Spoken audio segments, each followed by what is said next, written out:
say good afternoon because quite safely, mostly people here from India and Mumbai.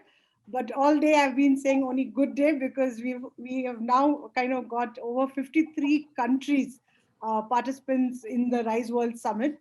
But a very, very good afternoon and a welcome to the Rise World Summit uh, and to the roundtable on agri supply chain.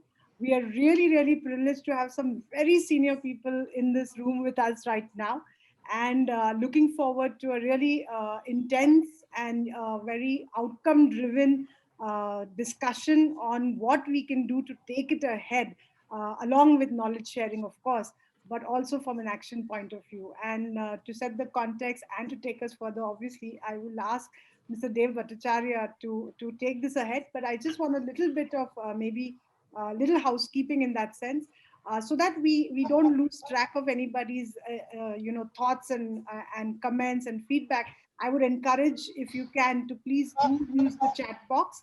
Uh, it works very well for us to also kind of keep track of the conversations as it's going. I would, while we have a lot of experts over here, there are also some of the people over here who would love to learn from you. And so getting their voice into the conversation and engaging and interacting with them, I think you'll be doing us a very big favor, because we believe at the Rise World Summit, we have to connect, communicate, and collaborate so that we build capacity as well as in opportunities like this. So my request would be to Mr. Dev Bhattacharya to do, please, while we definitely want to hear the experts and get them in, get their knowledge, we also want to be able to share and build some capacity within the room. So thank you very much for joining us at this event and this roundtable. And with this, I will hand it over to Mr. Dev Bhattacharya to take it forward. Thank you, Karen. First of all, it gives me great pleasure to welcome all of you to this Agri Roundtable on the subject of supply chains, the challenges and opportunities. And by supply chain, I also want to make it wider and talk about the whole value chain. And that's really a typical industrial engineering speak. What is the difference between supply chain and value chain? But that's not relevant here. I am with the Aditya Birla Group, and I am a Group Executive President, New Businesses, in which I handle sustainability, defense, media, and a couple of other such businesses. In my private capacity, I have been always interested in agriculture and the farm distress and the breakage in the supply chain, which has affected the quality of vegetables and fruit that reaches your table. And also the variability and uncertainty of income in the farming community, which leads to almost more than 80% of farmers being marginal farmers in this country, leaves a lot to be desired. And in spite of several initiatives, great personalities, individuals, organizations, institutions who have been working towards stabilizing this whole value chain in order to make it more predictable, more remunerative, and more meaningful for more than 56% of the population of this country, which is occupied with some form of business associated with agriculture. I think it is important that we talk about this and we see what we understand of the issues and problems. What have we all done? What have we all done in this? And where does this really take us going forward? In my private capacity, like I said, I've been interested in agriculture, and I promoted this company called Krishak Mitra Agro Services, which is really an entity designed to get the participation of farmer producer companies and private collaboration, such that 2 or 3 things are really attacked. And one of the most important things is how to reduce variability of farmer income. And the second is how to provide linkages so the farmers can find ways that they produce can reach the market in the best quantity, quality, and price achievable under the circumstances that we operate. Many people are working in farm linkage, but there is not too much effort that's going on into looking at how to reduce variability of farmer income. And that is an area that we continue to work, but I will not spend too much time on that. We have got great experts on the panel, and we all want to hear from them on their perspective of what the efforts are that are going on in the area of in the supply chain area, and where do they see the real challenges and opportunities, and what should we be focusing on, and the areas that they would like to spend some time telling us about. So I have got six experts here. In fact, many experts, but we have just been able to identify six main panelists who will give their perspective and viewpoint. We'll give them 5 to 7 minutes each to give a perspective and point of view on what they would like to have discussed on this panel. And after they are finished, then we'll open it out for other people to comment and give their points of view so that we expand the discussion, like Karen said, to greater number of people. And I'm sure there are many experts on this panel that I personally don't know, and they are here. And we would like to hear the perspective as well. And then we'll take the agenda forward by making, just focusing on a few points which we think are gathering sort of steam within this community that we are addressing today. So on my panel, I've got Mr. Yogesh Thorat, founder and MD of Maharashtra Federation of FPOs. We've got Dr. S.K. Goel, retired IAS, and who's on this panel and very active in the agricultural sector still. Mr. Ravish Chavan, CEO of agri startup FarmLink. Mr. Ved Arya, Ashoka Fellow and founder and emeritus chairman of Srijan. Mr. Prashant Patil, founder and MD of agri startup Mera Kisan, which is supported by Mahindra. And Dr. D.B. Deshpande, retired CGM of NABARD, who's currently professor of agribusiness business management at Vaikunth Mehta National Institute of Cooperative Management, Pune. So with this panel of six, and then we have got Mr. M.V. Ashok, and I think who is almost a guru for many of us. And I've also got some of my colleagues here who I recognize in the participants. Sanjay Joshi, Srirang Sirsikar, they're all people with a lot of exposure and experience now in the sector, and I'm sure we'll have lots to say. And I'm repeating that we will also throw the table open for other people to come in and comment. And please raise your hands or put your point of view on the chat box, and we'll include you in the conversation going forward. So with this, may I then request Dr. S.K. Goel to start his 5 to 7 minute pitch on where does he think the supply chain issues need to be focused on and addressed. Thanks, Dev. The 5 minutes which I have got, I am going to make just 3 points. Point number 1, in agri value chain space, you find too many agri verticals and too few agri horizontals. So what I mean by horizontals, those horizontals which integrate these verticals across the value chain. And what are these verticals? There are verticals in input space, seeds, fertilizer, pesticides, technology, organic, you call them aeroponics or hydroponics, credit and insurance, finance, storages, infrastructure, transport, processing, marketing. The list is endless. And there are players which are there starting from farmers and their organizations till consumers, and in between corporates, government and SMEs. The whole scenario is extremely complex. And in this, if we look at it, the way the interaction takes place, it is probably mostly in a random manner and not in a designed fashion of an agri value chain. Whatever agri value chain gets established are disjointed, and they have large number of intermediaries in between, because the whole thing is not designed to begin with. Whichever small such kinds of experiments which have been done, which have become successful, that show that this is something which cannot be left only to the market forces. It requires a great amount of efforts of all the stakeholders put together to make it happen. Point number 2, it means that there we have to create some institutional structures for these agri horizontals to take place, to integrate these verticals into a value chain. Some of the examples which can guide us, obviously the first name comes in dairy sector, Amul, a 50,000 crores kind of an organization which has come up from the scratch, and it is a journey of more than 50 years. Poultry sector, sugar sector from the very beginning, seed sector from its inception, These are the some of the value chains which are working, they are vibrant, and in fact, it has created a win-win situation for almost all who are involved in the value chain.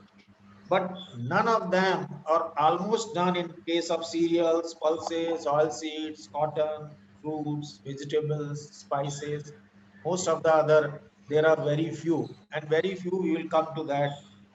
How do they show us the way? That comes to my point number 3.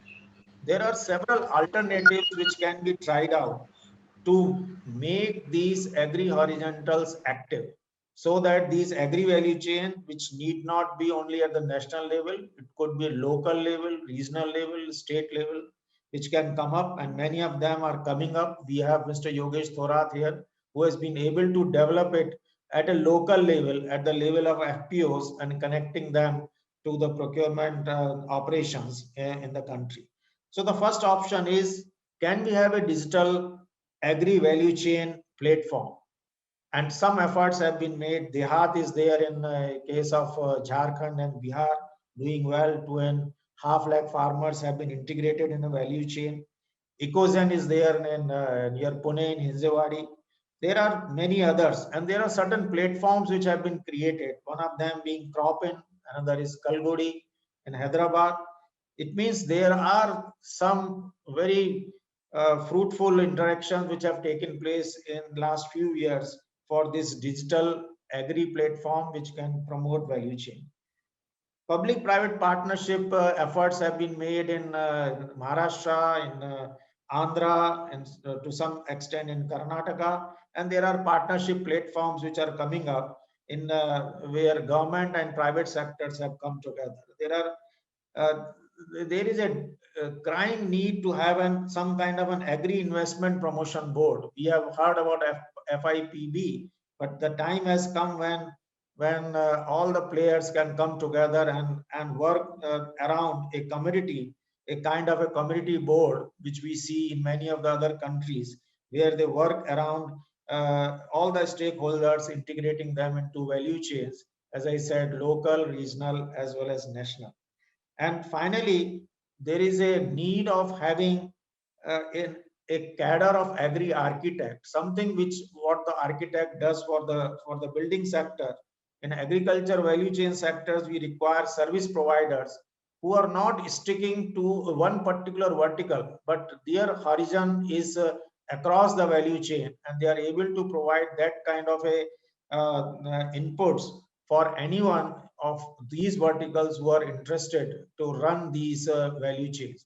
While the one of the agri verticals can always do it, in such cases processors and retailers have been doing it, but what makes it a more challenging exercise is to bring in farmers and the consumers put together in the entire value chain, which should be possible by way of following these kinds of suggestions.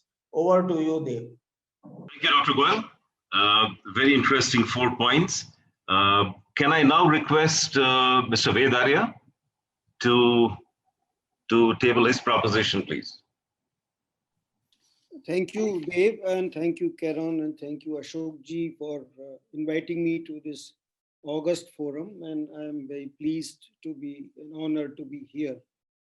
I'm talking about from a field perspective, and that will link with what Mr. Goyal said in terms of horizontally linking things. And I'm going to talk about PPOC. One issue is perishability.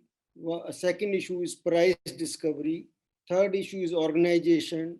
And fourth issue is capital, or rather cost of capital. But all this I will tie up to the problem that we have, the big gap we have in terms of entrepreneurs. There is a huge gap between FPOs, even after aggregation, in the market. Or NGOs as well as the government, they will bring women into SHGs and federation, or now more so in the FPOs. But marketing is the biggest gap. And since you talked in the beginning about getting healthy food and a reasonably affordable food at the same time to urban consumers. But there is a huge gap. So we don't have entrepreneurs at the last mile. And one proposition to deal with perishability, to deal with price discovery, to deal with organization and gaps in organization, and to deal with capital. We need entrepreneurs at the last mile. At the village level, we need entrepreneurs. We need at the block and the district level. Because at the last mile, only large companies, whether your own company, Dev, or you talk about ITC, where I have friends, or Hindustan Unilever, or you talk about Dabur or even Baba Ramdev. So there is a huge gap, and that actually leads to even quality problems when it reaches your dinner table, etc. So the experience that I am going to talk about in perishability is that of a Buddha fellow this is a social entrepreneur, I would call him a development entrepreneur, an IIT or IIM graduate who normally would have joined Infosys, or he would have joined, say, Goldman Sachs, etc. So, let me illustrate by example of an entrepreneur, and then I'll talk about entrepreneur incubation system that will actually make several entrepreneurs thrive and link various things that Mr. Goyal also talked about. So, perishability. The large picture is, if you talk to Professor Sukhpal Singh of IIM Ahmedabad, he will talk about 6% to 15% is a wastage in fruit and vegetables. Custard apple is a fruit which turns brown. Many housewives will know. It's a messy fruit also. It turns brown in 24 hours. It's a perishable. As a result, what happens?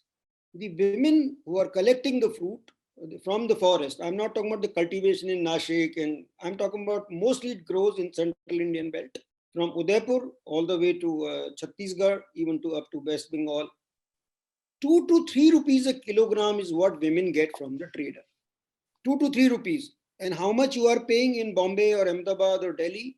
200 rupees per kilogram for that sitafal, for that custard apple.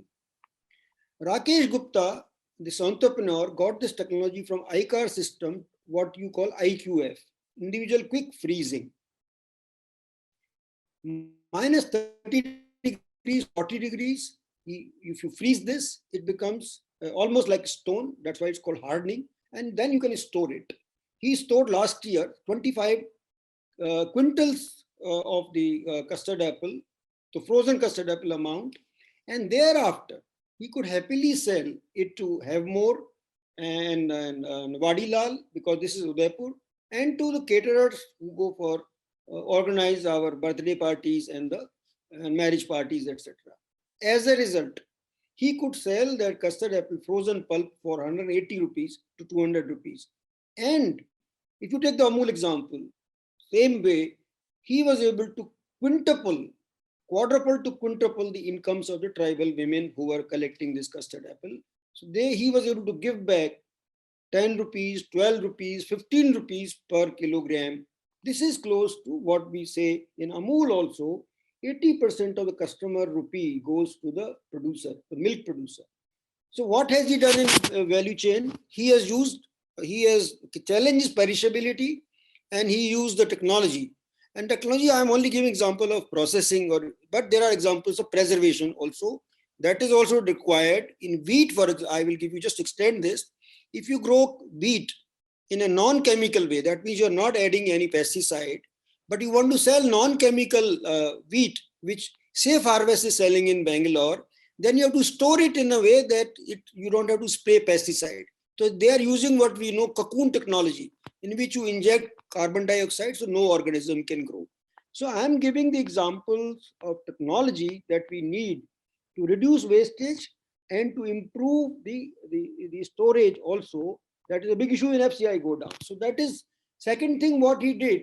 Rakesh's example, if I take, he went and stored, and therefore he could discover a price in the months of May or months of April and June when the marriages take place. Last year's frozen custard apple he could sell even to caterers, and he could go on and make a B2C build business. But B2B itself, he was able to get much better price for himself, for him to survive and grow, but also to go back and give more income to the tribal women. Let me give an example of capital. Now, what happens in the capital? Capital, working capital, he wanted to store in the COVID times, much more custard apple, frozen custard apple. He looked around and he found from Samunnati he could get it for 18%. That his business could not afford. So we connected him to friends and friends of Women's World Banking, which he was alive that time. So she gave 25 lakh rupees for working capital. You know, within 4 to 5 months, he took the money in September or October, I remember. By February, he had paid every penny. So we have to also look at larger picture is mudra loans, etc. But cost of capital can kill, particularly small businesses and SMEs can be killed.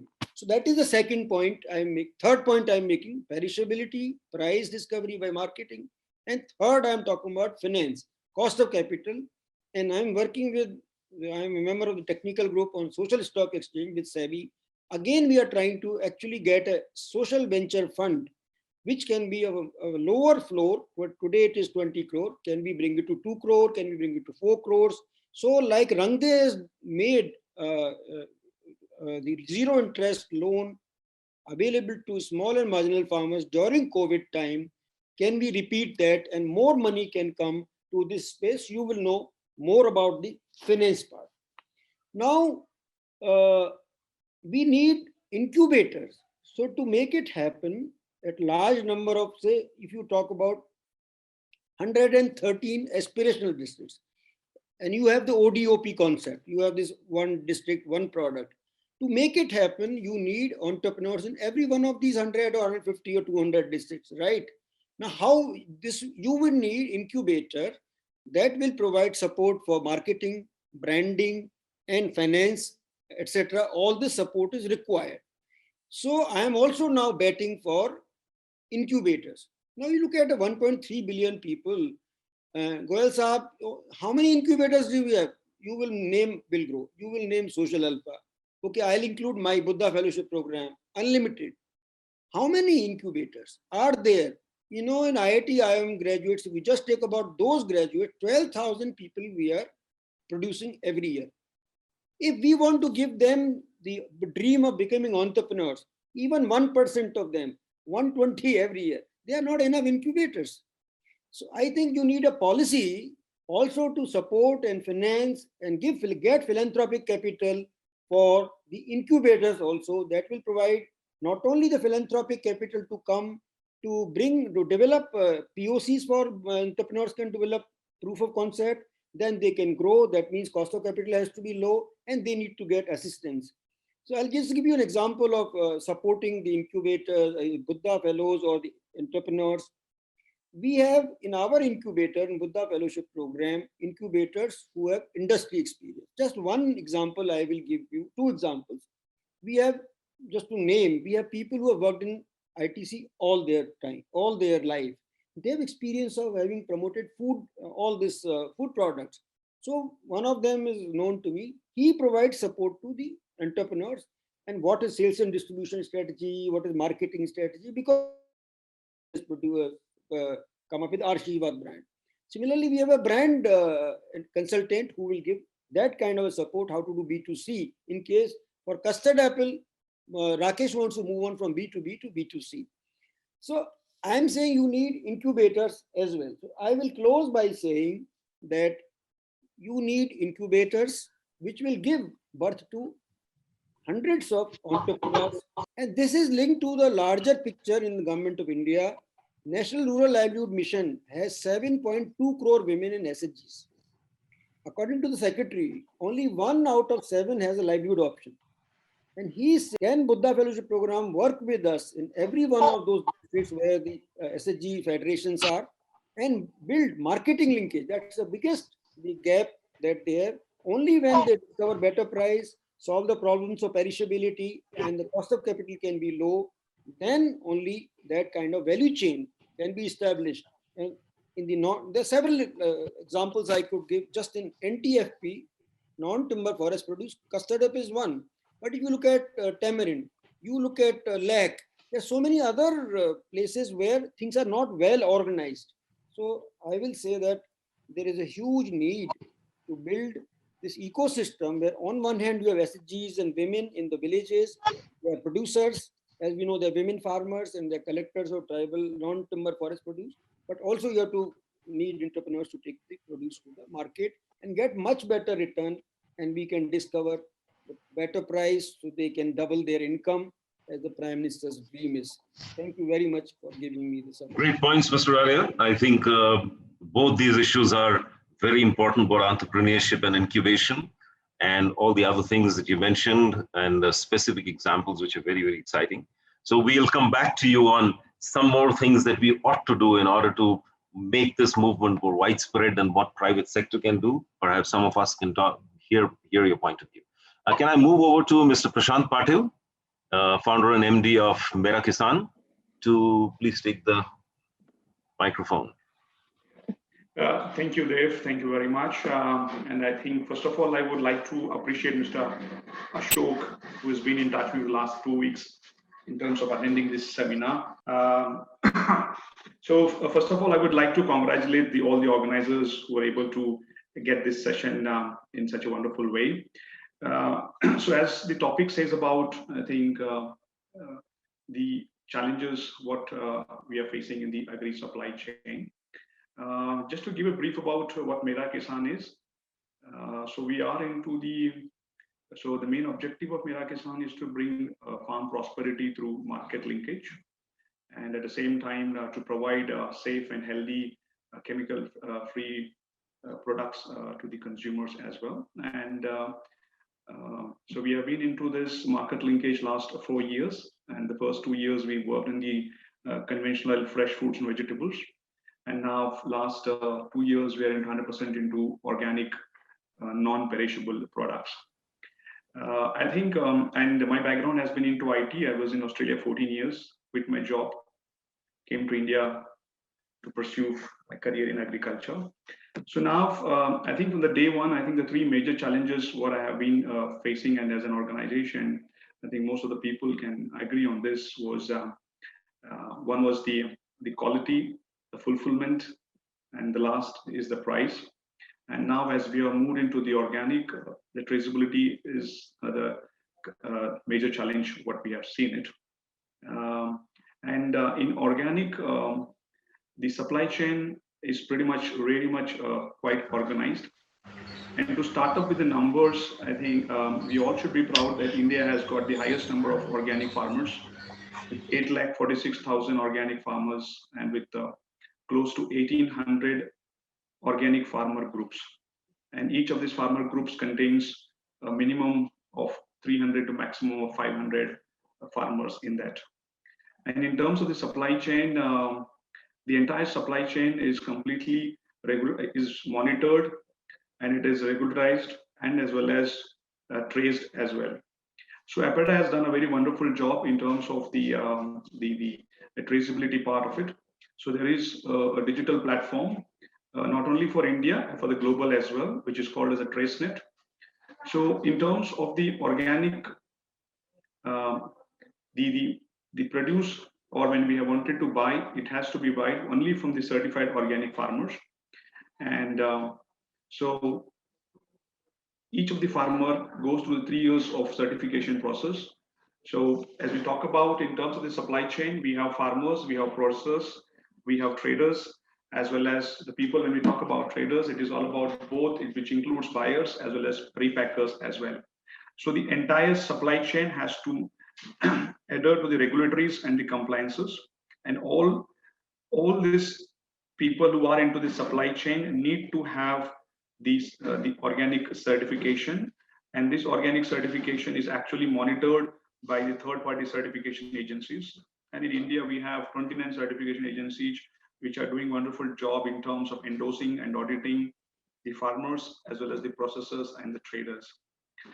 I think I would like to share the concept about the 3 major challenges. What I was talking about was the fulfillment, the quality, and the price. In conventional, I really had a very tough time in terms of meeting these 3 points. Even when I was supplying fresh fruits, vegetables to Aditya Birla Group, I think we were not, it was a chicken and egg situation every time. So when we were getting the fulfillment was there, we were not having the right quality. But I think in organic, these three challenges we were able to solve to the 80 to 90%. And this is all because the people who are on this panel might definitely know there's a concept called ICS. And this ICS is not only a concept in India, it is a global concept. And ICS is nothing but it is called an integrated control system, which is similar to an FPO. In this ICS, if you see, either the farmer can go for individual certification or companies like Mera Kisan or corporates, they can actually form an ICS, which is a minimum of 25 farmers and to maximum of 500 farmers. So when we're talking about this, when we create these groups, it actually makes more easy in terms of control and in terms of traceability as well.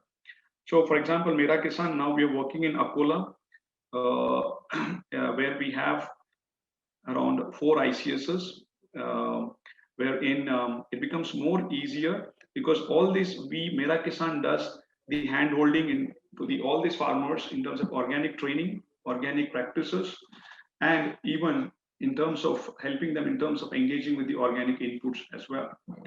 So from the day one, we are very much, and we have field officers who are helping these ICSs in terms on the regular basis.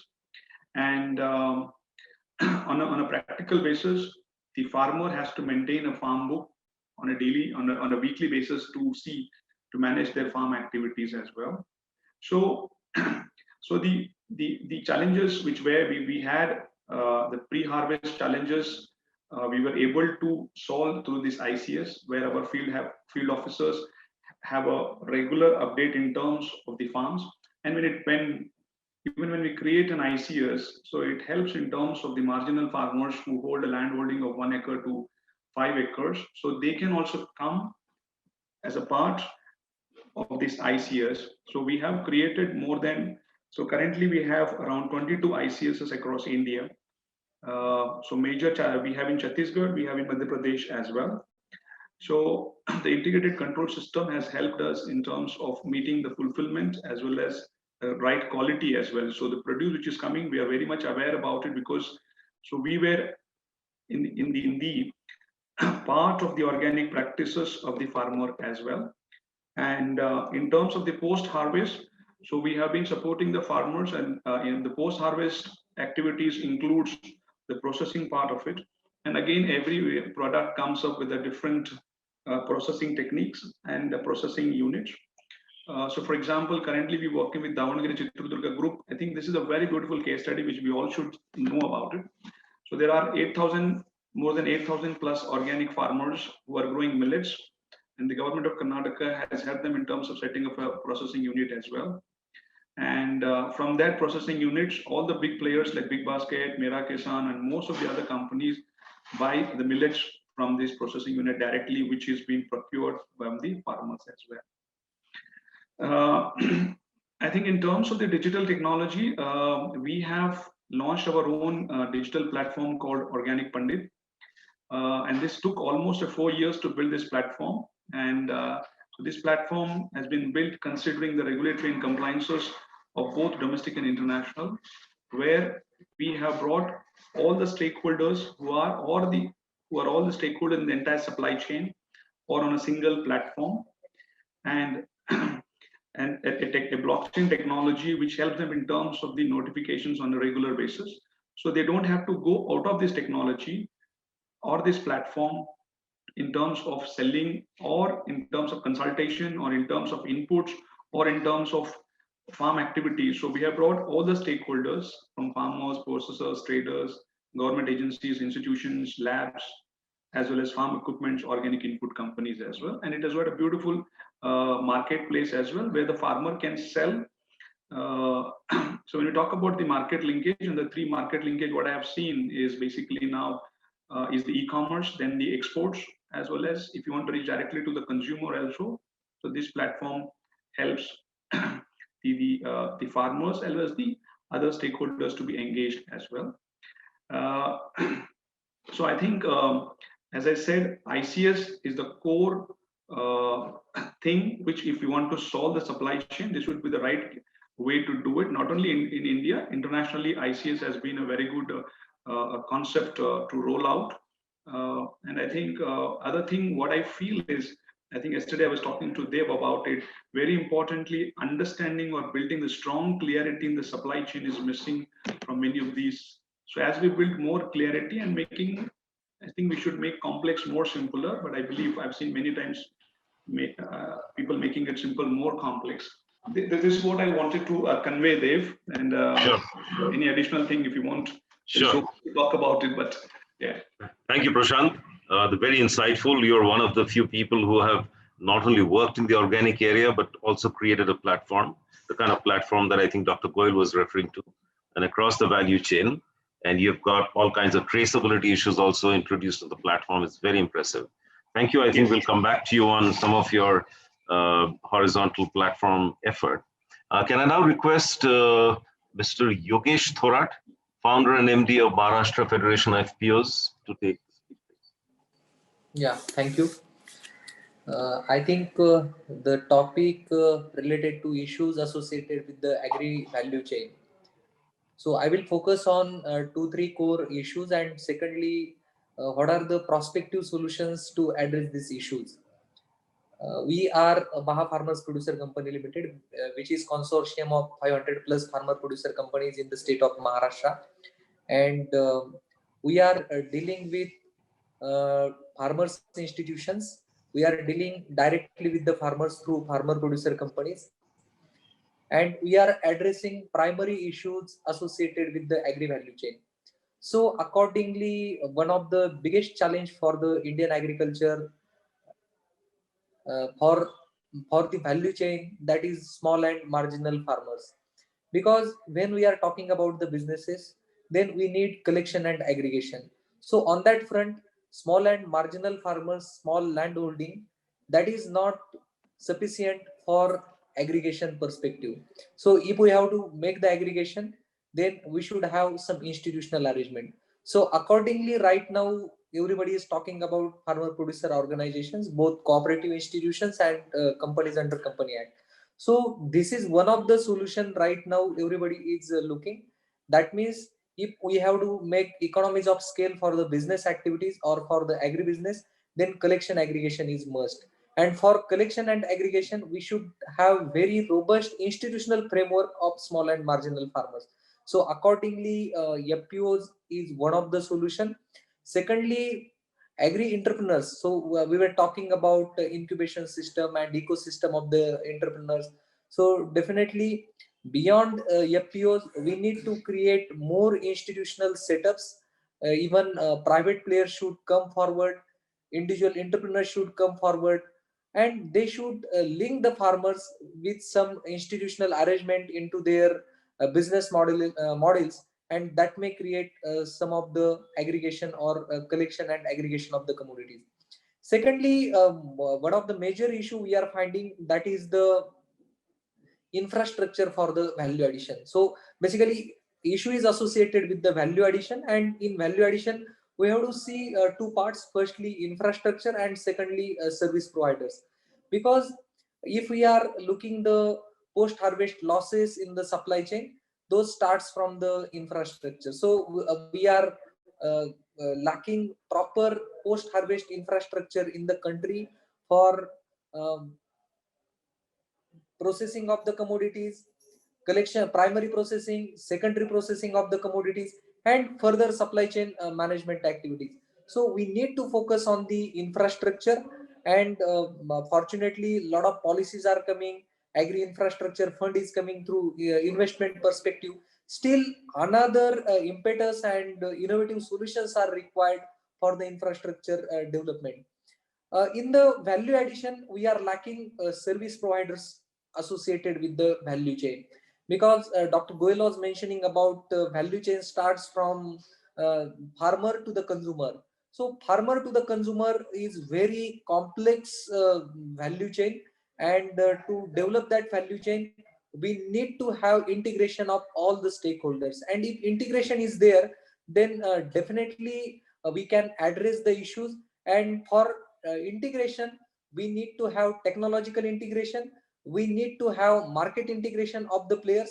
And in technological perspective, because agriculture value chain starts from farmer, but again farmer, when we are talking about the farmer, then backward linkages are very complex, and backward linkages again contains the various stakeholders, ranging from seed to fertilizer to all the issues associated with the input industry. So integration of multi-layer stakeholders, horizontal and vertical integration of all value chain stakeholders, possible only through the technology. And for that we need to have artificial intelligence, blockchain technologies to process a huge database. Because supply chain is not mere the handling of the commodities, but handling of the MIS, handling of the information, handling of the data, and that can give us proper solutions to address the issues of the supply chain. Thirdly, core issue is the market linkages, because market linkages, that is the missing link, and which is associated with the partnerships. Because backward and forward integration, if we are able to do, then we can talk about the integration of the stakeholders, then we can address the issues of the effective supply chain management. Earlier speaker was talking about quality production. If we have to integrate quality production with the uh, better price assurances and the good price assurance to the farmers, then we should start from the traceability. So traceability is one of the solution, and that is the fundamental solution to address issues associated with whatever new marketing challenges we are facing right now.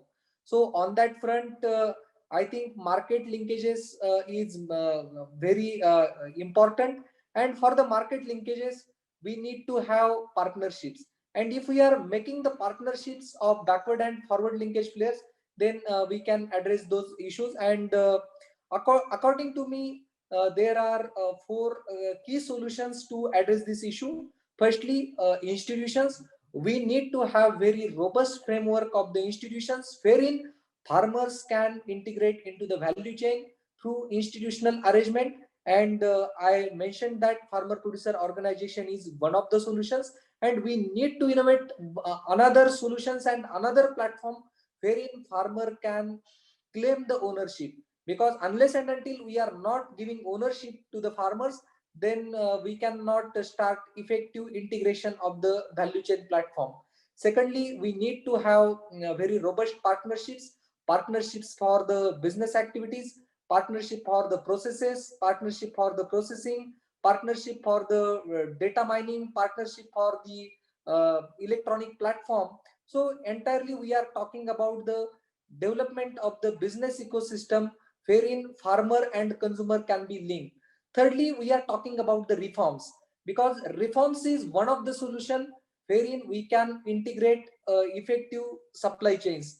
Right now, agriculture marketing reforms India is talking about, and we are at a very critical stage to take the reforms forward. But it is state issue, and it is central issues are there. But as a stakeholder of the system, now it is the responsibility of all the stakeholders to make the partnerships and to go ahead. And I think we should see very, very positively for bringing the reforms in the country. And lastly, it is possible if we are talking about the investment. So sector is crying for the investment, and more there are a lot of areas where investment is required. Investment is required for the infrastructure development. Infrastructure investment is required for better processes, and infrastructure is required for the technology. So accordingly, if we are creating the ecosystem, then definitely we can address the issues. And fortunately, Dr. Goel mentioned that through MahaFPC, we are taking efforts to address the basic issues of the farmers, wherein we can give ownership to them. We are talking about the alternative marketing channels. We are talking about creating joint ventures, creating special purpose vehicles for the infrastructure development. And I think we are taking small initiatives, but definitely the ecosystem through support of corporates, through support of the government, we can lead the sector, and we can address various issues for the prosperity of the farmers. Thank you.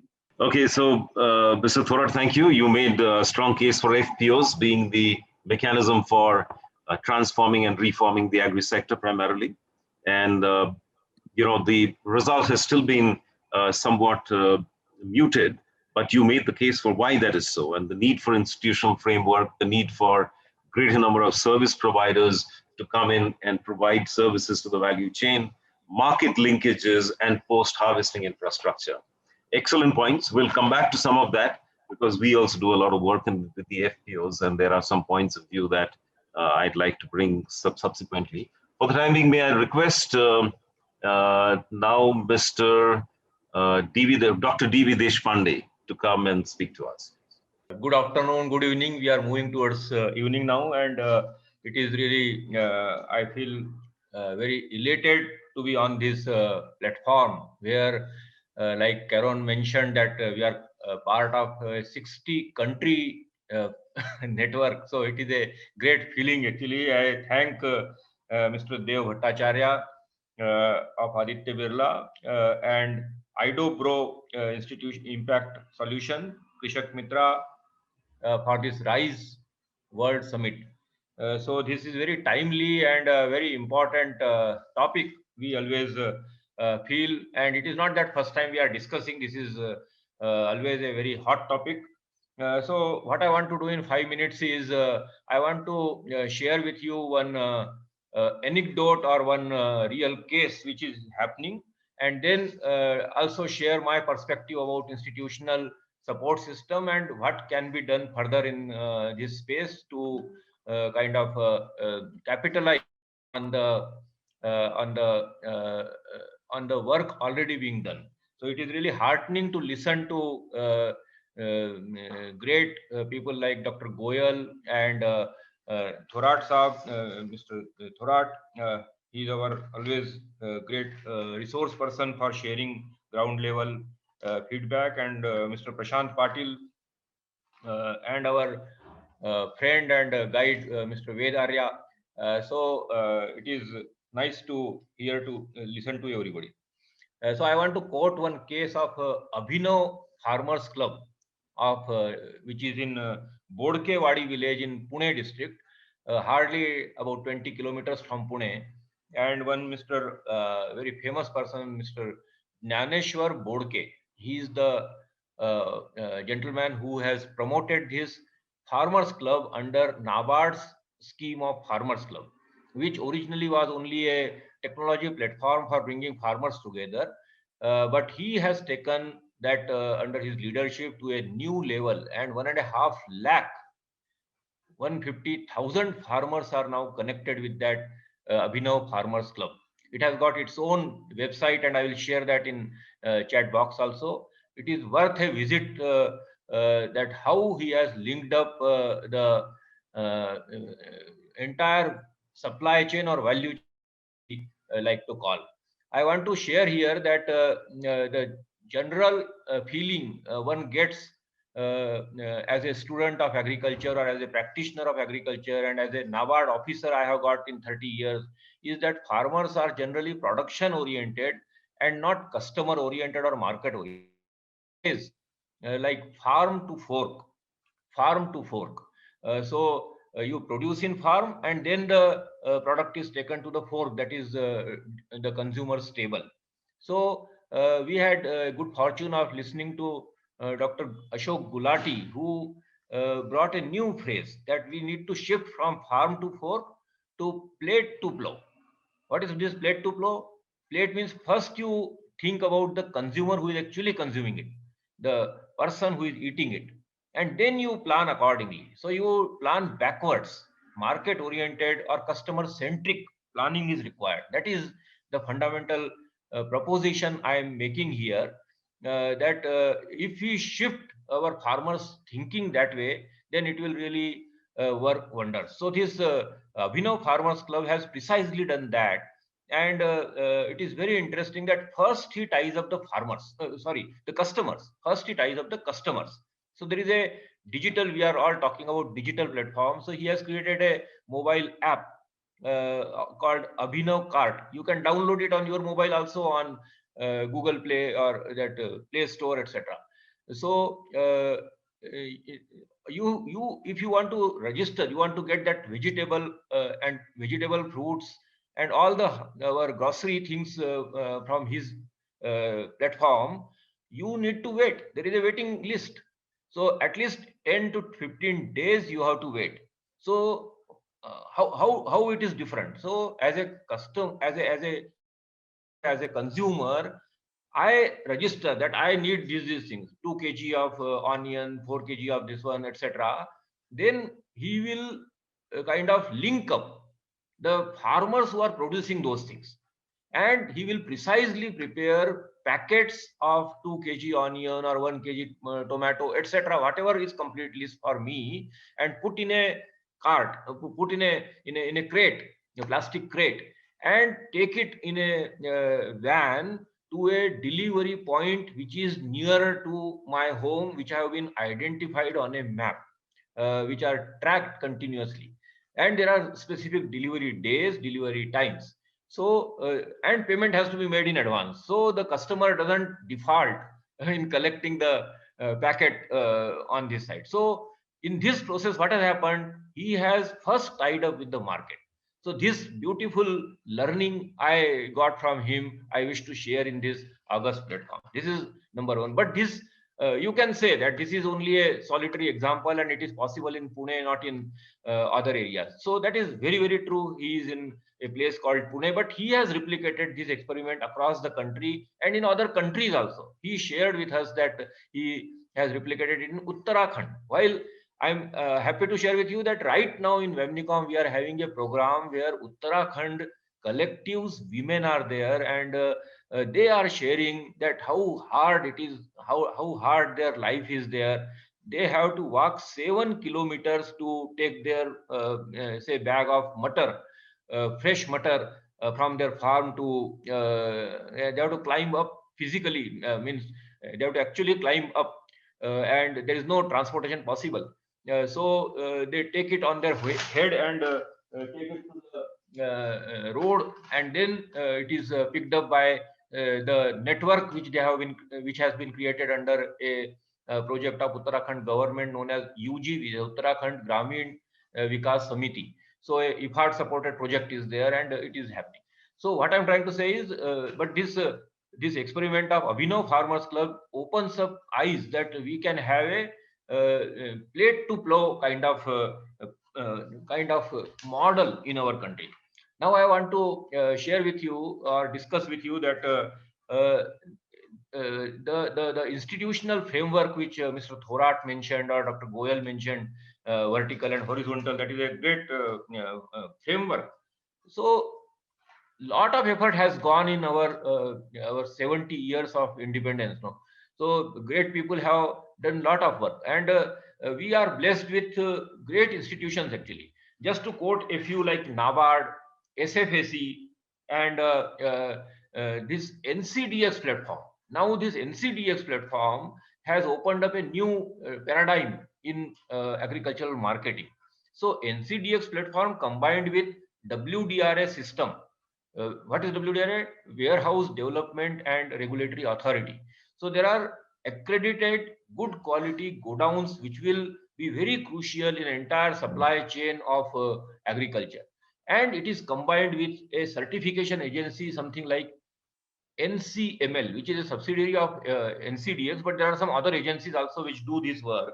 So they certify that the produce is of certain kind, it meets certain parameters. So it ensures the quality part of it.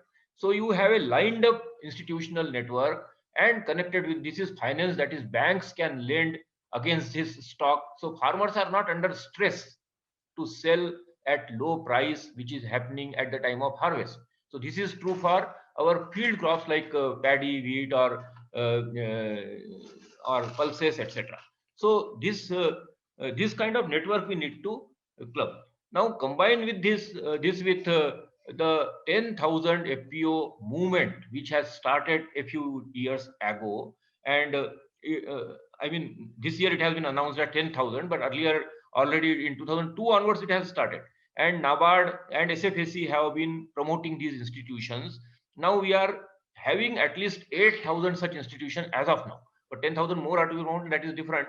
But out of that 8,000, some hardly 2 or 3,000 are active. Not many are active.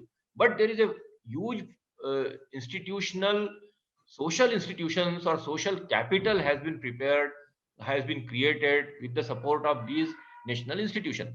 So why we are not able to connect them with the very innovative ideas like our friend Mr. Mera Kisan he mentioned, or Mr. Thorat's FPO Federation in Maharashtra, and combine this with further another framework which is already available, that is called as NRLM. So under NRLM, crores of women are already connected with self-help group movement, which have come through NABARD's earlier efforts, etc. And they are being aggregated at block level or sub-district level as a cluster. So many of them are already in the process of promoting or already promoting FPOs.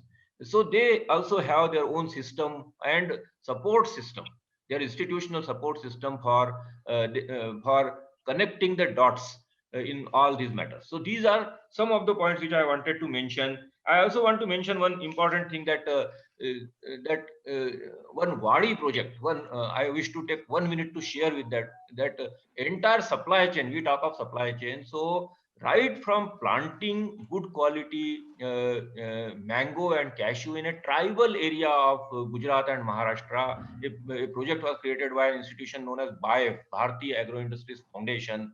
So they linked up entire thing, right from planting material, fertilizer or manure, cultivation, then collecting, processing, there itself processing, and developing a brand called as Vrindavan as a brand, and marketing it. They succeeded in even exporting that. So like that, we have got already successful experiments existing in India. Very near to Pune, there is another successful FPO known as Sahyadri FPO. They are exporting to Europe. So like that, Mr. Deo Bhattacharya mentioned about the venture he has supported in Nashik, of late Mr. Pote. So he was very sadly, we lost him in this corona, but he was such an innovative person. He created a network of entire FPOs and a lot of value addition he had planned. So what I'm trying to say is, on one side we have got very successful experiments, technologies, and passionate young people who are trying to help in this. So we can have a connection with all this, and we need not reinvent the whole wheel again and again in every project. So that is what my submission is. I again thank Mr. Deo Bhattacharya and all the organizers for giving me this opportunity. Thank you very much, and we'll again contribute wherever possible. Sure. Thank you, Dr. Deshpande. Very valuable example of Abhinav Farmers Club. And even more important is to reverse engineer the whole market, starting from what the market really needs and go back and decide what should one make. And therefore, we have this huge problem of oversupply, undersupply, price gouging, and then complete price collapse. So we have all kinds of variabilities which really need to be taken care of. If we could work from the market backwards, it would make a big difference.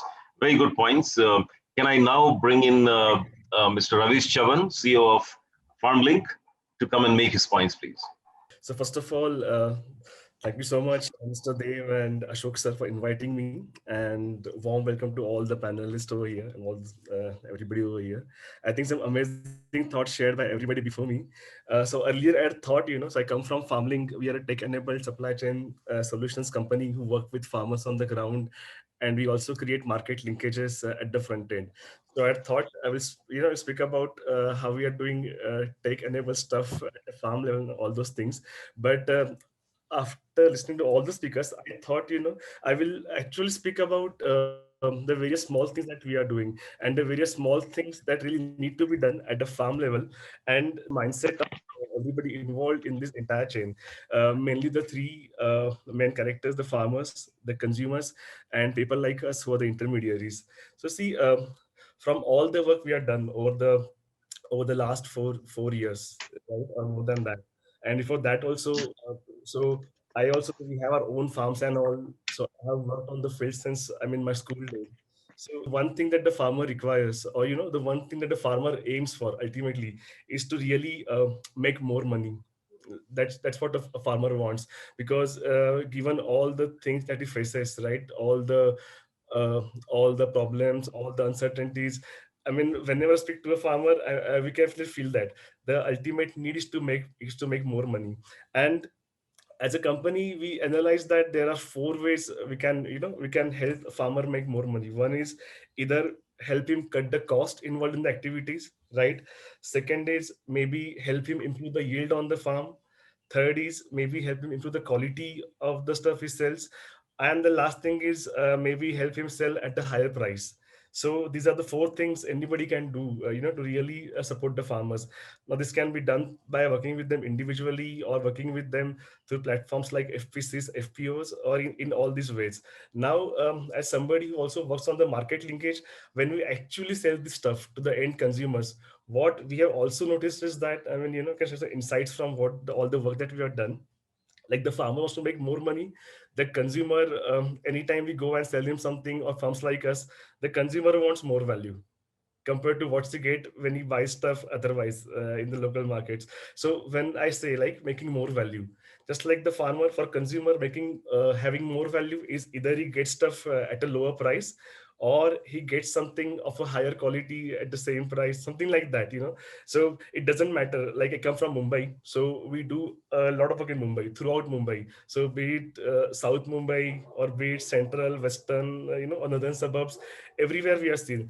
In spite of the income level, there's always this thing that when it comes to buying fruits, vegetables, one thing is price, which always becomes a topic.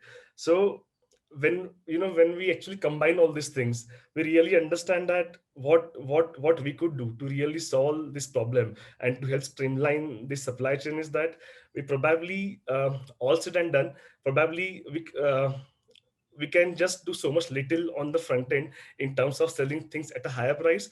But there are a lot of things we can do otherwise on the back end, where we can help farmers reduce their cost in the farming activities, right, by doing various things. Secondly, we can help them improve the yield. So if they're able to sell more from the same plot of land, that's when they make more money. Or secondly, actually help them and teach them on things like better sorting, grading, for example. So they do those things, and even within their own production, they can still make more money. So this is what we actually analyze, that we can work on these four things: cutting the cost, improving the yield, making them grow higher quality, and then help them sell at a slightly better price. And all this can be done if somebody is completely vertically integrated. That is why what we believe is that firms like us, or anybody who wants to work with the farmers, they need to look at the entire value chain, end to end, right from when the farmer starts production till the produce goes to the market, and we create a market for him. So what we have done is basically is we have created an extension team within the organization. So like everything else, we have this sales teams, buying teams, etc. But other than this, what we have done is we have an extension team, and the main job of this team is to only work with the farmers. So those farmers might supply to FarmLink or not, it doesn't matter, but the aim is that you really work with the farmers and work with them on small things. So we all talk about these big problems facing us, such as logistics, storage, warehousing, all these things. But what we have identified is there are actually a lot of small things which can be done on the farm, and which are still a problem with the farmers. So I will quote some examples. uh, is something called soil testing, which we do for most of our farmers. So most of the farmers, you work with them on telling them what kind of input to give, how much input, right? How you can sell the produce better. But many a times we don't even know what kind of soil he has in the farm, and what the inputs are giving him, is that suitable for that kind of a farm or not. So we start with basic stuff, like first of all testing the soil for the farmers.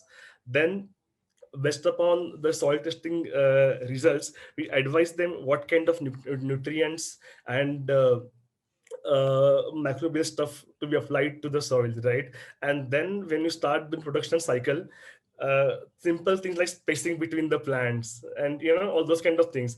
Then after all this is done, after the harvesting stage, when they come to a collection center, we again have a session where they can come to the CC, they can actually see how the things are being sorted, graded, and the aim is that so next time when they go back to their farms and they get the produce to us or to any other intermediary, so they actually know if they sort or grade things in this particular fashion, right? Then that is when maybe they will get 2 or 5 rupees more per kg, because they have done something value addition at the farm level itself.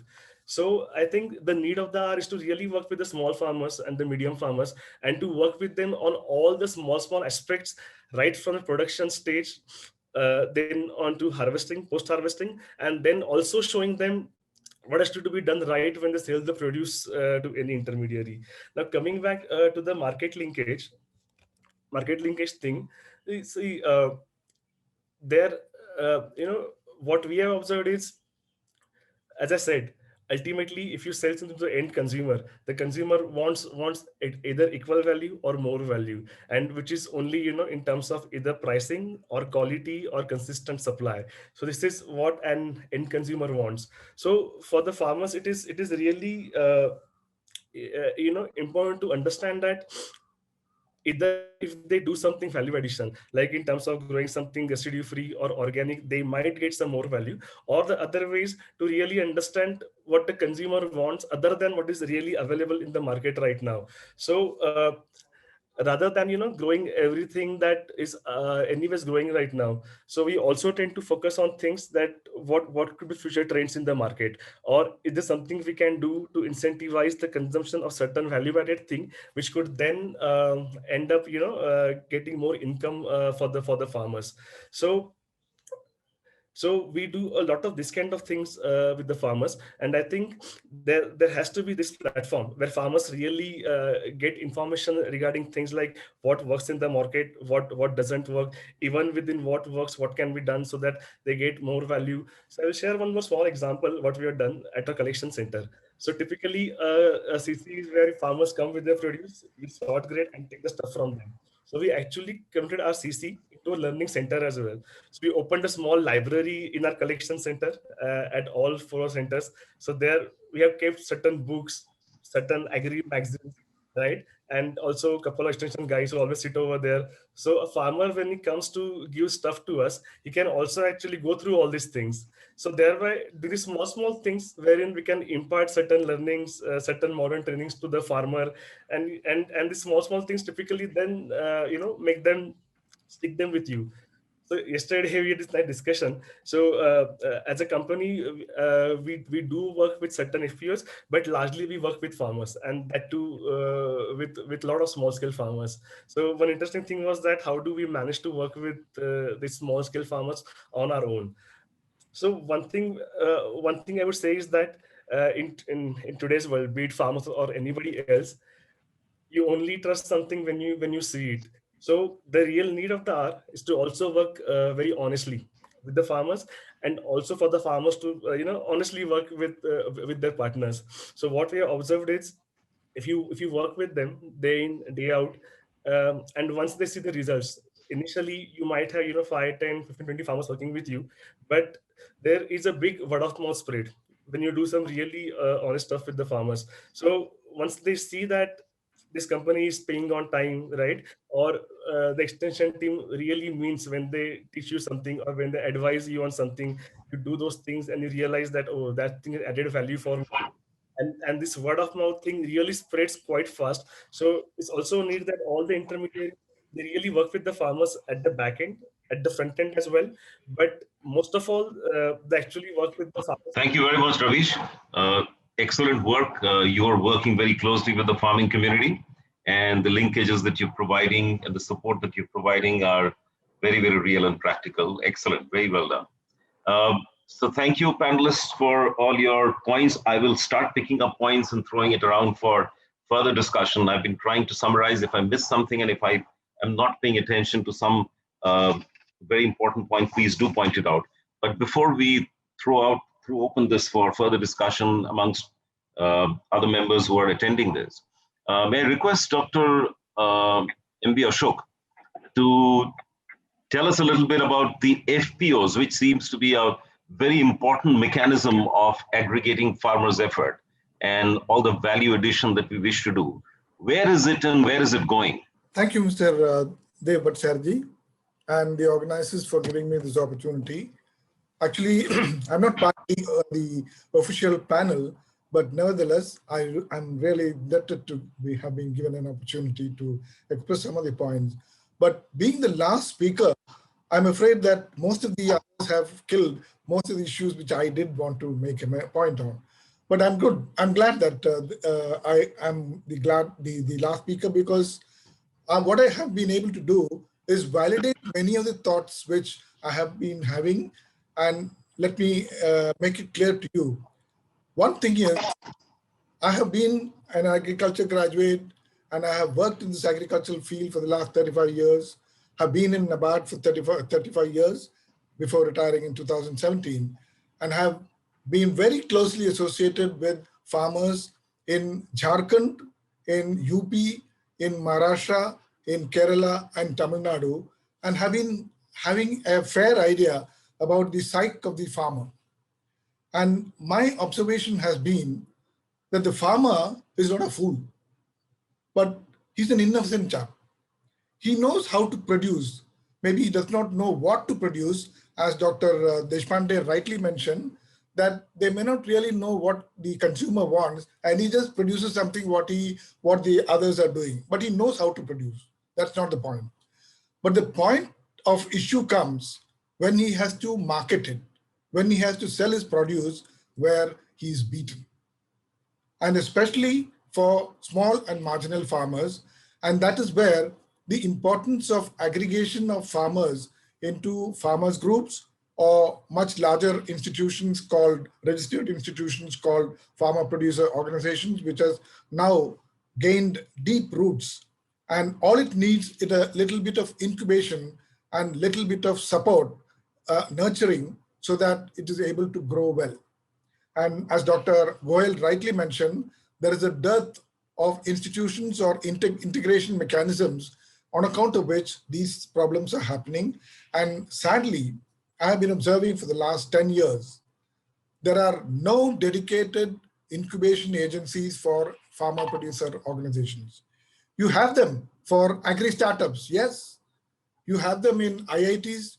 In most of the IITs, you have a very dedicated startup incubation center in which I have seen that not less than 35% of the startups are agri-startups. The others may be non-agri.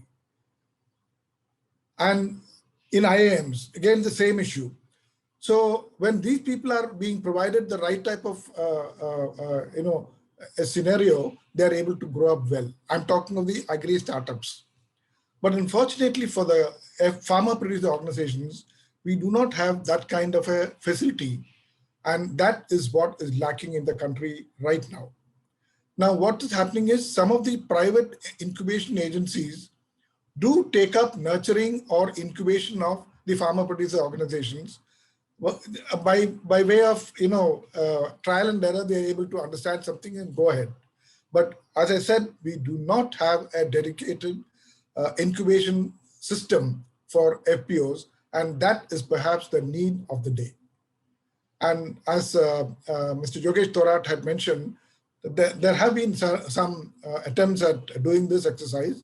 And one of the major exercises has been how there has been a public-private partnership, or I would call it a partnership between a corporate body and an NGO, which was started in Nasik at the hands of Mr. Dev Bhattacharya, who was so passionate about farmers and had approached me saying that he would like to do something for the farmers. How do I get into agriculture? So that is the time when I had connected Mr. Sunil Pote, late Mr. Sunil Pote, of which Mr. Dilip Deshpande, Dr. Deshpande did mention, and gave a large tribute to that visionary who unfortunately is not with us these days. and we are going to really feel his absence. But the fact remains that this corporate body, Aditya Birla Group, helped in bringing a sort of fusion among NGO, farmer producer organizations, because they didn't, even farmer producer organizations are only aggregation of farmers. So I wouldn't say they are so professional to undertake marketing activity in the most scientific or in the most best manner. And this is where a fusion of the kind that was created in Nashik, in Sinnar, to be more precise. Sinnar is a block in Nashik district, and where you have the headquarters of the NGO called Yuva Mitra. And the Yuva Mitra had promoted about 14 FPOs in that block, of which one is a poultry FPO, one is a dairy FPO, and all others, one is a goat FPO, and the others are all agri farmers FPOs. Now, 8 of these FPOs, agri-farmers FPOs, joined hands together with the NGO in putting in their equity. And Aditya Birla Group also helped in pushing it up and setting up a pack house and a marketing structure which would look at only marketing. And they expected the farmers and the FPOs to undertake the exercise of the production part. And this was a beautiful model, and it is just growing up. And luckily, NABARD came forward with a good funding agency as a loan to NABKisan, which is a subsidiary of NABARD, which is exclusively for financing of farmer producer organizations, and which is located in the head office of Mumbai, at Mumbai. And all other regional offices of NABARD are authorized to deal with FPOs in this connection. And they had given a loan to the SPV, the special purpose vehicle called Krishak Agro Limited Company, which was given the funds in order to set up a pack house and undertake the marketing of the produce, which was pooled by the FPOs, the farmers, and it was done well. Now, this is a good model, but it has to be replicated in other places, because as I was telling you, you cannot expect the farmer to be a marketer. I have observed this, and there's no gainsaying on the fact. So I am sure that this model will be a game changer for others as well in other parts of the country, so that it could really play its game. So I'm glad I was given this opportunity to place before this group, about some of these aspects which I've seen in the field and which I hope will help. Thank you very much. Dr. Ashok, that's very helpful, very useful information. And I just wanted to add, I just remembered that, one of the things that we did in Krishak Mitra Agro Services, which, as you said, was with the help of Yuva Mitra. We worked with the FPOs, and we've worked with the FPOs. And one of the things that we really want to work on is to stabilize FPO performance and to improve the quality of work that the FPOs do. So we took, for example, the Savitribai Phule, which is women goat farmers FPO. There are 2,000 of the farmers, maybe even more now. So what we did was we helped them do a total project report for goat milk processing. And we went to Government of India, got a 50% subsidy for the project. We went to NABARD and got soft loans, and ultimately they had to put in about 10% of the equity, and which we managed through a little bit of help that we could provide to them. Now they're owners of a goat milk processing plant that is making milk, processed milk, that's making cheese, ghee, and everything else that they're trying to do. And they are becoming now partners in a food processing plant, which provides much more stable income for them than what the goat milk, which can move from 2 rupees to 60 rupees to 80 rupees, God knows what, depending on the supply and demand situation. So I think FPO strengthening, in our experience, that if you can make them partners in processing, that will create greater stability and ability for FPOs to thrive and sort of do much better. Anyway, coming back to the subject that we are on right now, I would also request some other participants who might like to, I noticed Sanjay Joshi there. Sanjay Joshi might like to bring in some of his perspectives and his experiences on on the agri value chain that you've been working extensively on. Would you like to talk something about it, Sanjay? Yeah, thanks, Dev. So yes, obviously, so we are working through Kushak Mitra earlier as a part of our CSR activities wherein I was involved. So seeing this movement of all these FPOs and the challenges and how we can strengthen FPO as an institution, I still feel that in the structure is one thing which is primarily lacking in the FPO whole framework is the absence of a ownership or a specific promoter. I mean, again, it's an institution, but how do the company grow? I mean, unless either you need to have an individual promoter or you need to have professionally managed companies backed by strong promoters. So I feel how the thing really so we as Professor Deshpande mentioned, we already have 8,000 and only 2,000 3,000 FPOs are active, and Government of India has a plan to move to additional 10,000 FPOs. But still I feel the major issue of bringing the taking these FPOs to a scale is to how on that scale how to bring both equity capital as well as the intellectual capital. I mean, of course, if finance comes, then it is easy to gather the good professionals also, but still considering that it is all these FPOs are run by the farmers who are more engaged into farming as their activity and into the production of the various agriculture commodities. So there's really lack of I think the running the companies as a real company institution. uh, I feel there are a lot of experts on the panel, and in my view that is one issue which we need to address if we want to strengthen FPOs as an institution and to bring them into this whole agri supply chain. Otherwise the more and more we create so like a small farmers, marginal farmers, the FPOs also will get marginalized.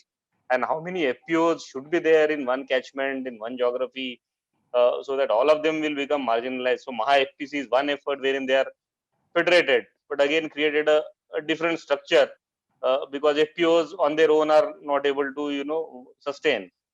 So probably and in some forum, or I mean that's actually a topic for a larger debate in a separate forum. But I just thought to take this opportunity to share my views with the eminent panelists, and we need to address this issue. Thanks. Yeah, thank you very much, Sanjay. I wanted to raise one point that Mr. Arya had raised regarding entrepreneurship and incubation. If anybody in the audience has any view on how to expand this effort and how to make this more energized, if you have any views, please raise your hands. We can ask you to speak thereafter. But meantime, I'll go to Dr. S.K. Goyal and ask him what he thinks about this effort for towards building more entrepreneurship, or support for entrepreneurship and incubation. What are your views on this? Yes, I think that we have been trying to build up the capacity of FPOs in vacuum, and it is not working. It will never work unless they are part of a intended value chain, let us put it this way, and we start working in a focused manner to meet the requirements of the customer. Then only such kind of capacities get built up, and that has been the experience in case of dairy sector. It has been the case in case of poultry sector, because that it is Venkatesh hatchery they are going to buy, and so what is the kind of organization and the capacity is to be built up. So it is the marketing opportunity first and the capacity building later. If we say that FPOs, we like in management graduate, we are going to give them a complete capsule of 6 months, is not going to work. That is not the capacity which they are looking for. They are looking for an immediate requirement in terms of how well they can produce, how well they can meet the requirements of quality, traceability, maybe MIS, and that is how it is to be built up. So it means that there has to be a service provider. That service provider, what it does is that on one side is an FPO, which is maybe an immature FPO. On the other side is a market opportunity, and build ups the connectivity between the two. And that is how on the job incubation and on the job capacity building takes place. That is the only way we can move forward. Please do not promote such kind of incubation and capacity building programs in vacuum. They have failed and they are not going to work. I will ask Mr. Vedaria to respond. Yeah, so I mean, I was about to just say that there are all kinds of bureaucrats, but we need people like Sudhirji, practical. You can create big institutions. So just to support this, we have experienced this in our Buddha Fellowship program. Let me give you another example of on the job. I in fact hate to use the word incubation. On the job, a typical word, and we know it, hand-holding support. So another Buddha fellow is a Madhu Kohli. He's set up a greenhouse to increase the farm yield. Greenhouses are infamous for upfront investment. There's a lot of investment. That's why in China it has multiplied. In India, it's not multiplied yet. So he's growing Dutch roses in Guntur district. Guntur is normally known for, chili and tobacco. This guy, after graduating from IIM Ahmedabad, I don't know why he joined us. But anyway, he chucked up corporate sector job and took up this. And he's growing Dutch roses. That means flowers. So it is Guntur. He has to market in either Bangalore, which is a huge market, also in Chennai or in Hyderabad, right? So he has to establish a kind of a cold chain for keeping the flowers fresh. We invited in our what we call a quarterly entrepreneurship clinic, and clinic is the word I'm using because you have to solve problems. It's not to give lectures. So we had Pavnex Kohli. Some of you might know him in National Cold Chain Authority. He worked with Agriculture Ministry also. Very practical guy. So I don't know exact advice what he gave to Madhu, but he told Madhu that you have to, how you can keep the flowers fresh so that when they reach Hyderabad market, they are fresh not just for 6 hours, 8 hours, they remain fresh for whatever 18 hours or 24 hours. The reason why he is saying that is not from the technology point of view, not from technology maximization or perfection, but because when the flowers reach, there will be some wholesaler there, wholesaler to retailer. So unless there is you can keep the flowers fresh for a longer time, the technology is not useful enough. So I think it is important to not think of some big programs, but just like farmers is struggling to reach his produce to the market, and you have to have service providers till it reaches the consumer. Many of the esteemed panelists have talked about that, like Ravish and others have talked about that, or traceability is an issue. I think my experience is in Srijan when I ran for 20 years, or before that in Pradhan, we used to handhold the professional on the ground when he's trying to solve the problem. Same thing with entrepreneurs. When entrepreneur is growing from 25 lakh to 50 lakh to 1 crore, can we give him advice which will be practical? I gave you the example of cold chain, etc. Similarly, if somebody is struggling with capital because the banks are turning him away because he doesn't have a collateral, can you link him with such people who will give him capital at a reasonable rate of interest? So I buy this, but this, incubator, the point that Ashokji was making, and I don't want to name any incubator in any IIT or IIM or Agriculture University, but hand-holding which is practical, and it is close to where the fellow is, where the entrepreneur is. And that is a lot of hard work. It's like coaching, mentoring, supporting 24/7 often, or taking stock, kya hua, you didn't sell properly, what happened? And in sourcing also it happens. So this issue of, suppose you want to grow organic wheat, etc. What are the issues? Why farmers don't adopt organic farming? What are the issues there? Because as soon as you take organic, the yield will drop. So what are the practical issues with soil, water, etc.? So I entirely agree with Veerji that we have to have a practical hand-holding approach to entrepreneurs. Then only these entrepreneurs, just like the guru, ustad, chela, or guru, shish, Parampara, you have to do it very closely. Thank you, Mr. Arya.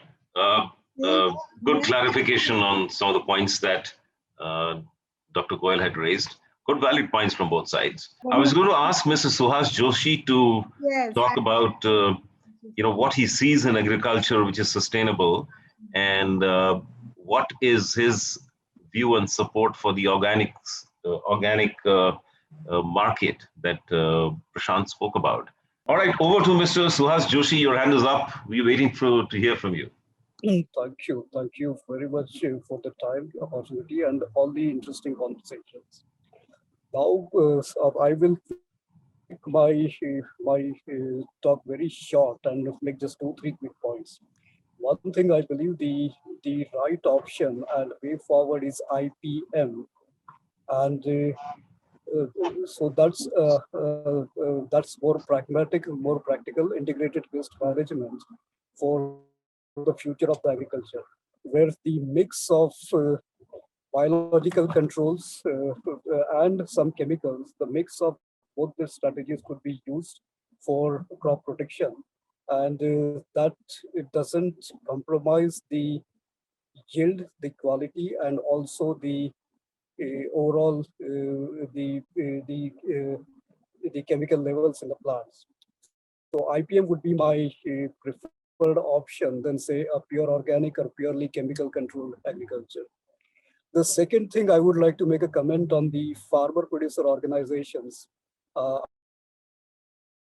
Interesting points here during the conversation. I still would be a bit cynical about this concept of FPOs, because as most of us would know, that 95% of the registered FPOs in the country are, say, not doing well, or are not commercially viable, or many of them are defunct. So this concept needs a complete relook and need to see where we are, why this viability is an issue in the FPO model. And if we continue to do the same thing that we have been doing over the last few years in the field of FPOs, I am sure that the failure rate will be the same in future. And somewhere then the FPO people would lose interest in the FPO model. The third point I would like to make is the integrated cropping and marketing. This would help us to progress with the agriculture, market-driven agriculture, where the linkages with the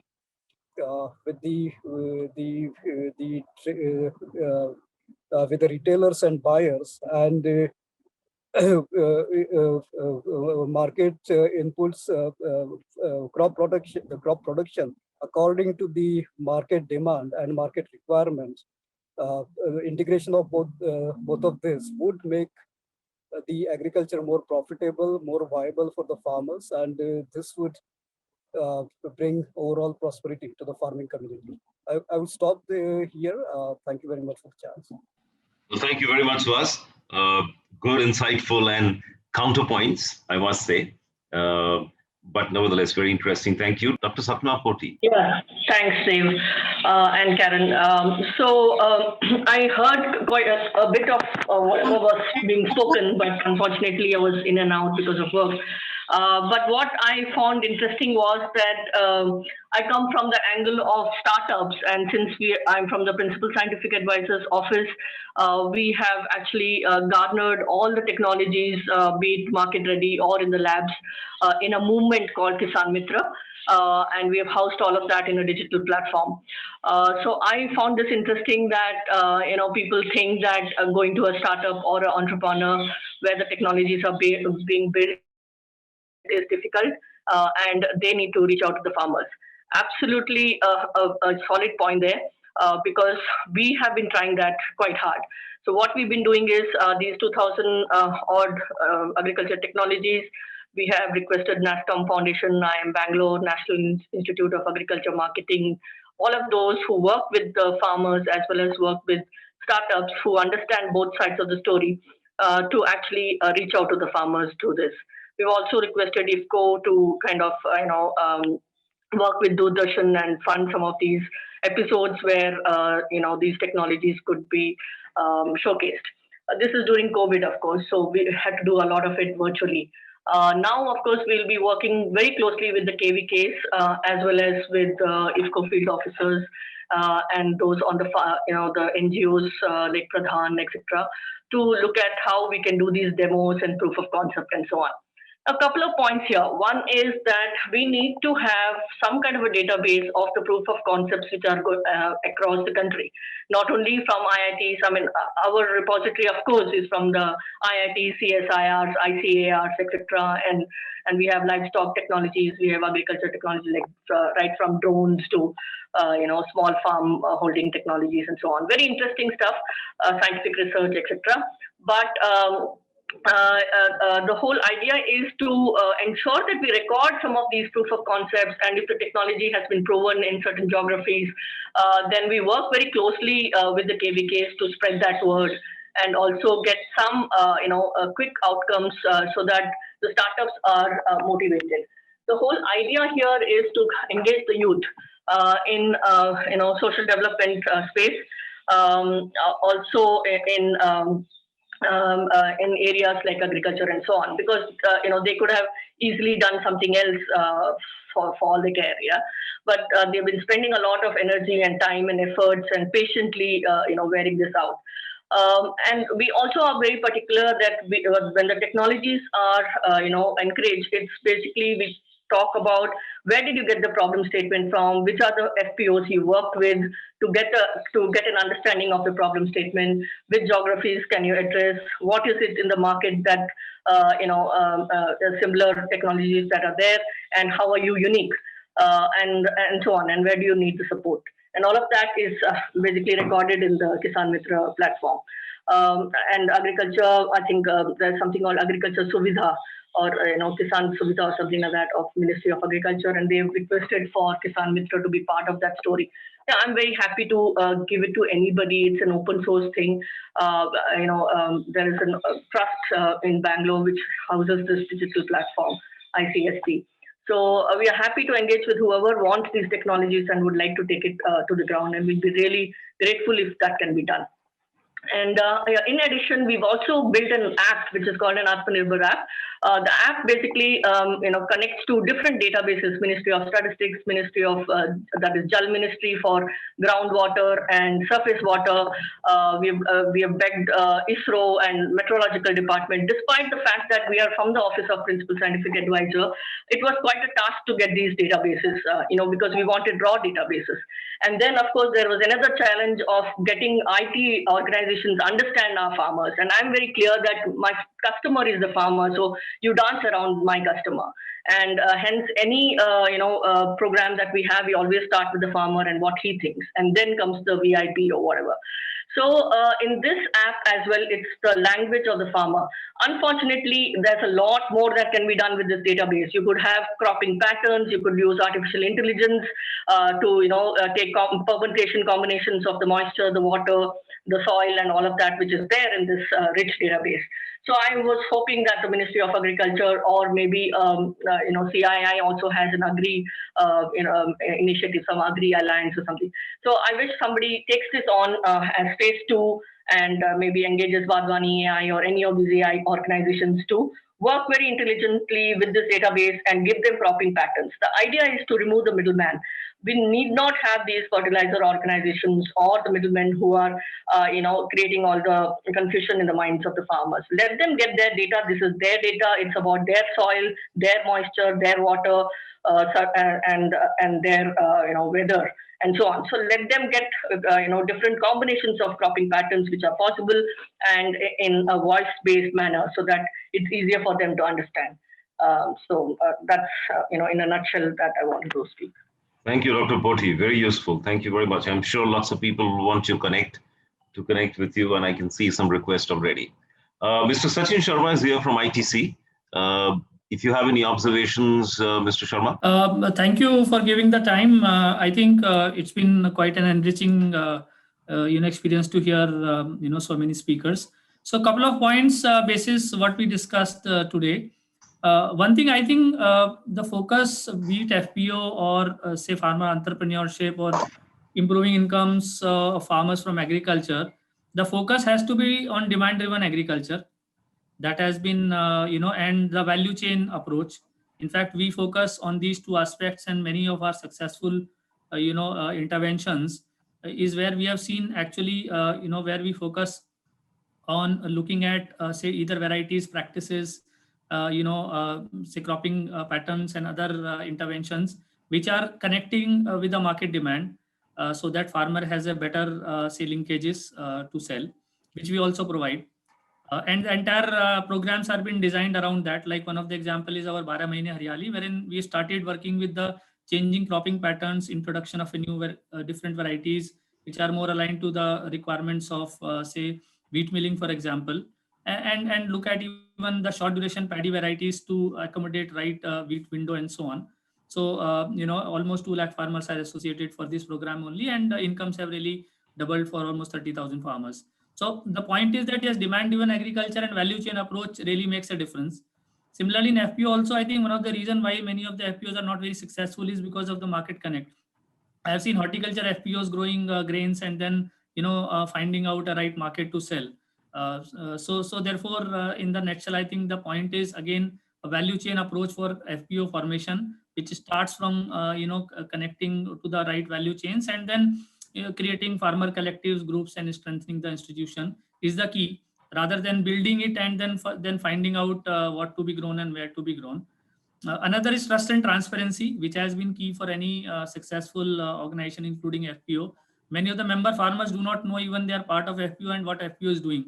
So therefore, I think here IT can play a very important role in terms of educating farmer, giving them updates, being small SMSs and so on and so forth. Next is the use of digital in agriculture, including FPO and this thing. Dr. Sapna Poti has already shed light, and their webinars have been fantastic in this side. But I think digitization of agriculture value chains can really do wonders. Be it quality assessment, be it say advisory, be it say helping farmer to grow right varieties, cropping patterns, crop diagnostic using satellite imagery. There are so many of them. So I think the revolution can come leveraging this. So these are a couple of points which I feel are can be really game changer in the entire space. Thank you. Very clear and precise, Mr. Sachin Sharma. Very useful points. We have got very interesting points of view on FPOs. I think that needs a lot more support. It needs a lot more institutional framework for it to regenerate, to be reviewed and supported. There is no question that the collective format for marginal farmers is the only way. There is no other way for having any sort of significant change in the future of marginal farmers. The second is the issue of horizontal integration and the kind of thing that we've seen in Amul, and we need to see in many other crops, vegetables, and some such things. The other thing is to work backwards from the market linkages. Even Sachin mentioned about demand-driven agriculture. I think that's a point that has been mentioned, and now I've forgotten who mentioned that. Working back on Dr. Deshpande, right? And then entrepreneurship and incubation with some caveats and clarifications. Post-harvest infrastructure and processing. I know we didn't spend too much time on processing, but that is one of the most important elements of the value chain that is still continuing to be neglected in this country. And the ready to eat, the ready to serve, and everything else that goes into food processing is still missing in terms of its importance and the way it is going to change the quality of life of the agricultural participant. I will request my panelists one by one to give us their last line takeaway for everybody to go home with as a result of this session that we have all participated in. Can I start with Dr. Goyal, please? Yes, sir.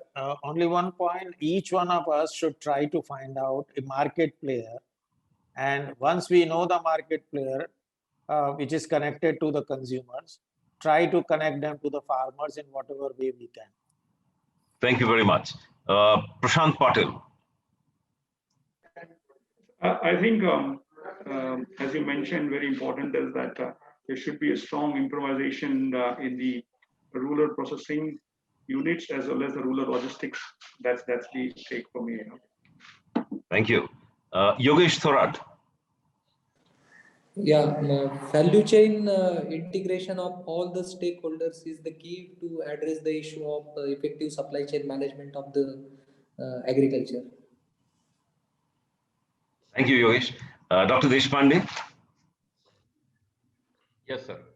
So from my side, I'll again repeat my point that the entire production has to be customer centric and shift from farm to fork to plate to plow. That is my one line. Perfect. Working back, yes. Ravish Chavan. Yeah, I would say focus on creating value for the farmers and the consumers in every small thing you do. That's the thing. Certainly. Dr. Sapna Poti. Take technologies to the farmers. Perfect. I have only one point to say, that we need to take integration to the FPOs, and how we do it is what is the whole issue. And I have my own ideas about it, but then the issue is that that is what is required for the day. Mr. Sachin Sharma.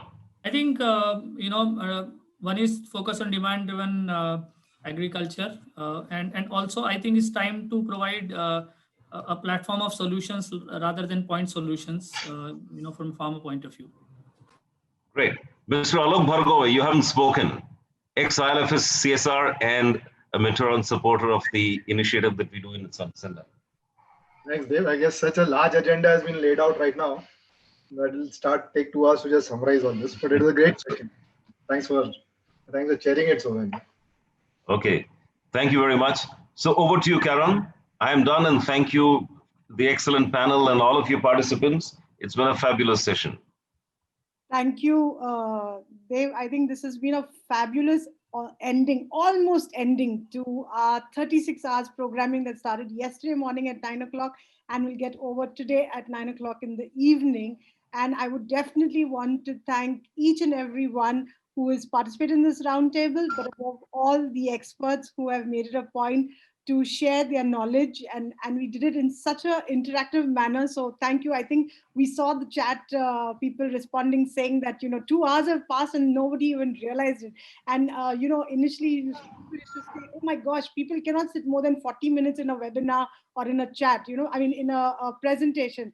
But this just proves that if it's interactive and if it is, really relevant and strong content, then people can sit, 2 hours, I think even 3 hours. I'm sure we could have continued this conversation further. So thank you so much for such a deep conversation, because at the RISE World Summit, we believe in breakthrough interactions.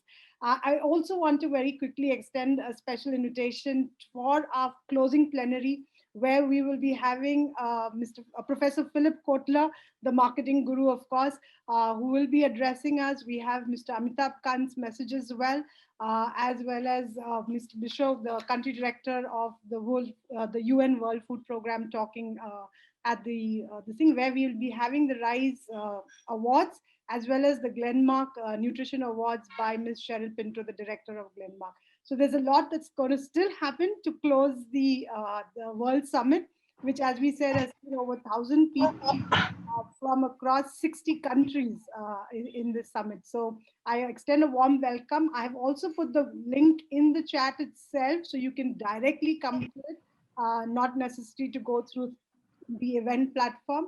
And I sincerely hope that you would join us.